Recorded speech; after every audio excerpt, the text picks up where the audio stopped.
Dad, what's wrong with the telly?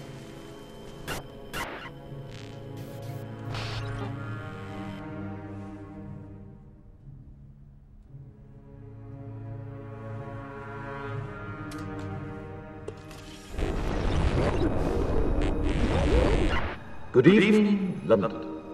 Allow me first to apologize for this. The emergency channel! I do, like many of you, appreciate the comforts of the everyday routine, the security of the familiar, the tranquility of repetition.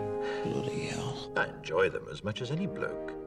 But in the spirit of commemoration, Who's that, Mum? whereby those important events of the past, usually associated with someone's death or the end of some awful bloody struggle, are celebrated with a nice holiday, I thought we could mark this November the 5th, a day that is sadly no longer remembered, by taking some time out of our daily lives to sit down and have a little chat.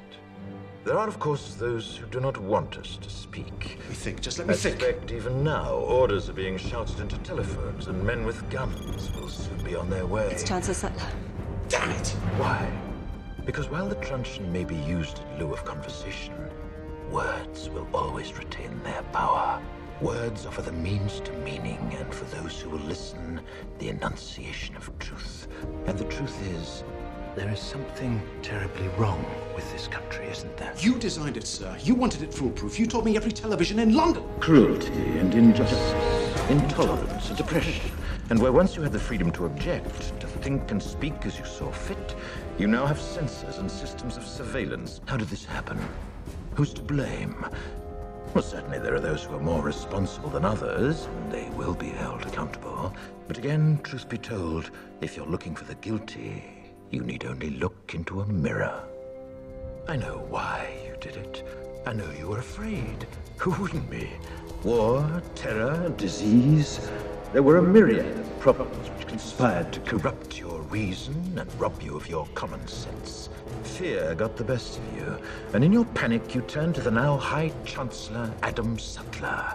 He promised you order, he promised you peace, and all he demanded in return was your silent, obedient consent. Inspector, you're almost through. Last night I sought to end that silence.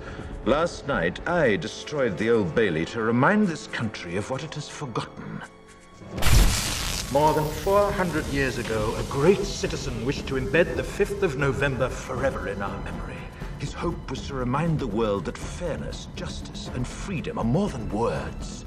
They are perspectives. So if you've seen nothing, if the crimes of this government remain unknown to you, then I would suggest that you allow the 5th of November to pass unmarked. But if you see what I see, if you feel as I feel, and if you would seek as I seek, then I ask you to stand beside me 1 year from tonight, outside the gates of Parliament. And together we shall give them a 5th of November that shall never, ever be forgotten.